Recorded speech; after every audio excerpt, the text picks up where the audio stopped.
Josh Green here for Seconds Out. Delighted to be joined by Conor Quinn over here in Belfast. Conor, thank you very much for joining me here. I've been speaking to D. Walsh just a few minutes ago. He speaks very, very highly of you. That must be nice to hear. Yeah, definitely, mate. Definitely. Thanks for having me on. Good to see people coming to Belfast. Obviously this week with Lewis Crocker boxing, and a couple of different people's been in there to the gym, and good to see everyone sort of coming together now. You know what I mean? And the likes of yourself and stuff, giving us Belfast lads a bit of exposure. It's brilliant. It seems like Belfast and Northern Irish and Irish boxing is really on a good path at the moment. We've got Matchroom over here this week. There's a number of fighters that seem to be making waves in certain divisions. It seems in a good place. Yeah, definitely, mate. Like I've been saying it for a long time. Belfast boxing and boxing in Ireland as well. It's unbelievable. We've always had this sort of calibre of fighter in every weight division. You walk down that road out there, mate, in a half an hour's time, you bump into at least 5 or 6 world class boxers. You know what I mean? It's crazy. But obviously now the big shows are starting to come over, which is giving everyone that platform to go out and show how good they are. The likes of Lewis Crocker, he was part of our camp for a long time, and unbelievable fighter. And it was just him getting the opportunity to go out and show that, and he got it last time around with Tyrone McKenna, and obviously he's caught the attention and they've come back over for him. With these shows coming over here, that must be a little bit of extra motivation for you. We know you want to be signed by a major promotional outfit, but if you are on one of those, the shows are coming here, the platform's there for you to perform. Yeah, definitely. Obviously, like for the likes of myself, you always want to sign to one of the major promoters, but you always thought that would have just sort of been, you'll sign to one of these guys, they'll get behind you, but you'll be boxing away most of the time. Whereas now, you go out and sign to one of these promoters, and you could be having your own shows here in Belfast. Like Frank Warren obviously has a couple of fighters already signed in Belfast. Eddie Hearn has a couple of fighters, and with these guys coming over, and they're seeing how much the Belfast crowd get out and support their own. Like Eddie Hearn says the last time, it's one of the best atmospheres he's ever seen, and that'll continue. If you were to do 5 shows a week, you get the same crowd every single time. People just love it here. Talk to me about your boxing story. I know initially you went professional over in Australia, but you've had a number of fights over here now. I think you were saying it was about 6 or 7 fights over here in Northern Ireland now. Why did it start over in Australia, and why the decision to come back here? Yeah, so as an amateur, I had a good amateur career here in Belfast, and I won 7 national titles, and I was boxing on the Irish team my whole life, and just as the Olympic qualifiers were sort of on the rise, I broke my hand, and it sort of put me out of them for a while. And listen, even you box for Ireland over here, you're living in Dublin 5 days a week, and then you're coming home at the weekends, and it's hard going. It wasn't really for me going and staying away from friends and family and my partner and stuff. So once I broke my hand, that was sort of like the final straw, and I decided then to go out to Australia and turn pro, because I knew a couple of people out there, Connor Wallace and Nathan Watson, and it was a real good setup over there. I went over and got really well looked after, and you were getting paid very well and stuff, and obviously you're in 30-degree heat every day, and just unfortunate then obviously COVID hit, and they closed the borders in all the different states in Australia, and myself being a flyweight, there's not too many opponents around before that, and then once that happened, there was no one really for me to fight. I flew to Thailand, had a fight, and then there was nothing else I could have done. I had to come on home. Really positive 2023 for you over here, collecting first couple of belts, maintaining that record.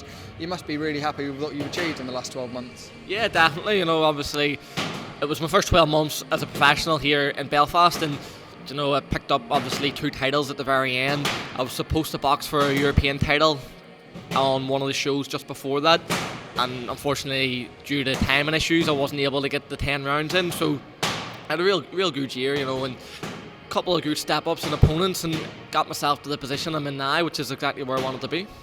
Is the next logical step being signed by a major promoter? You say you're at that European level now. If you get a major promoter behind you, more eyes on you, and we could see you in some really big fights in the next year or two. Yes, 100%. My manager Mark Dunlap, he's got me to a real good point now, and you're in the position to fight for the Commonwealth, ABU European, and the British title. And obviously the next step would be to sign to a major promoter now, and instead of the likes of myself and my sponsors and Mark having to really invest into the shows, and when the money's not always there, do you know what I mean? And at least if you have one of them big promoters behind you, you'd be able to get more opportunities. You'd have more of an incentive for people to fight you, you know what I mean? You're getting a box on the big show, they're getting to go out and put their belts on the line on live TV and get well paid for it as well, you know what I mean? I want to talk to you about a gym mate of yours in Pody McCrory. He's got the biggest fight of his career coming up in around a month's time against Edgar Berlanga. D speaks very highly of him as well, and what he's seen in the preparations so far. What have you seen in his preparations? Brilliant, mate. You know, Pody, obviously a real good friend of mine, and seeing him every day here in the gym. He's obviously boxing Edgar Berlanga, as you says, you know, and a real good fight. Brilliant opponent, obviously, but I've got 100% confidence that Pody's going to knock him out, to be honest with you. And I'm looking at it as sort of like Pody's come-out party, you know what I mean? Obviously, he's IBO world champion and he's achieved great things in his career, but he's on the major stage now, and the biggest stage in boxing. You know, obviously, he's headlining the Matchroom show out in Florida, and he's going to, in my opinion, he's going to take it and run, you know what I mean? I think after February 24th, it's going to sort of be then like the biggest names in boxing next, because I think he's going to do a job in Berlanga. As someone that's seen his progression and how he's been performing recently, would you see it as a shock if he beat Edgar Berlanga?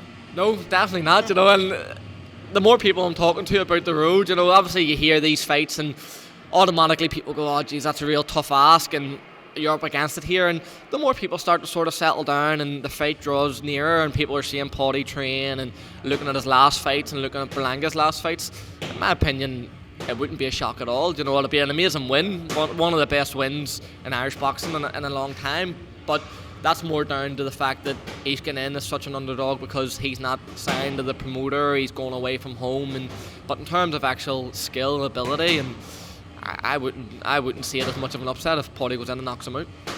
Dee's mentioned Canelo Alvarez, a future possible opponent if he is able to get past Berlanga. How much would that do for boxing over here if one of your guys, one of your fighters was taking on the people who many see as the king of boxing? Geez, that would be unbelievable, wouldn't it? You know, and it's crazy to think that that's actually, you know, they're the type of discussions that you would be having after this fight, you know what I mean? And it just shows how far boxing in Belfast has come on, because like there's Eddie Hearn, obviously was here a couple of weeks ago and he's coming back here the weekend, so it's not as if to say like, oh, you wouldn't have the contacts to speak to these guys, or, you know, Pody knocks out Berlanga, that really is the next possible step. Is Canelo Alvarez or one of the other top names, and, you know, bring them to Belfast, let them fight in one of the big outdoor arenas here. And I think Canelo Alvarez has actually stated once in an interview that he would love to fight in Belfast, so just shows you, do you know what I mean? These things are really possible, and obviously take it step by step, go out and win the next fight, and it's all there for him. That's obviously the dream fight for Pody. What's the dream fight for yourself? Anyone who has the belts, mate. You know, flyweight, obviously the champions are changing quite often. I think they're yesterday afternoon, a Japanese guy went out and won the WBA title, and to be honest, I didn't even know the show was on. I just seen it on my phone after, so it just shows how often they're chopping and changing. But I think it's really on the rise now, the flyweight division, and listen, all I want to do is win belts, win titles. So anyone who has the belts, that's a dream fight for me. And, you know, they have to go away and fight in the back arse of nowhere and do that, that's what I'll do, and then bring a big show here to Belfast.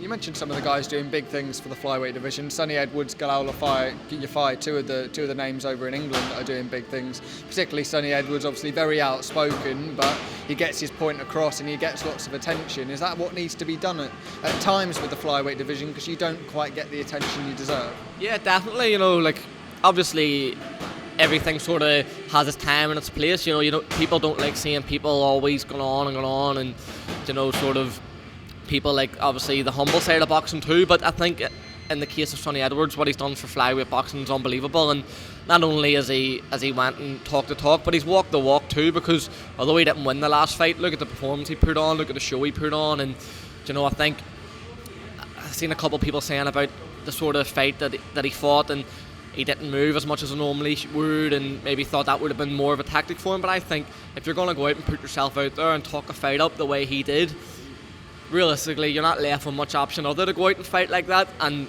I think he done what he had to do, and unfortunately you're boxing at the top level, it can go your way or it can go against you, and that one went against him. But listen, he'll come again, and I'm sure he'll get plenty of big wins and pick up titles again.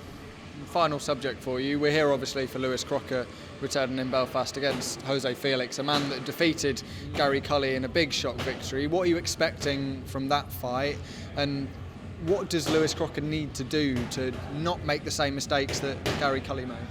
Yeah, listen, obviously, you know, Jose Felix is a real dangerous opponent, as was seen when he knocked out Gary Cully, but, you know, like, I grew up boxing with Lewis on the Irish team and stuff like that, and then obviously for a couple of years he was in our pro stable, and I think with the likes of Lewis Crocker, obviously he's got unbelievable skill and talent, but when you have that sort of power that he has, and I've seen firsthand day in, day out, the likes of your Jose Felixes and stuff like that, I think don't be as dangerous once they feel that sort of power coming back at them. And I think for Lewis it's just about staying switched on, staying focused, because obviously, you know, you've got a knockout artist in front of you also, but I think if Lewis goes out and boxes the way he's been boxing recently, he'll wipe the floor with Jose Felix. Like. How does it go? Knockout? Knockout 100%. Yeah. Cheers for your time, Conor. Thank you very much. We'll hopefully see you in the years to come. Thanks very much, mate. Thank you.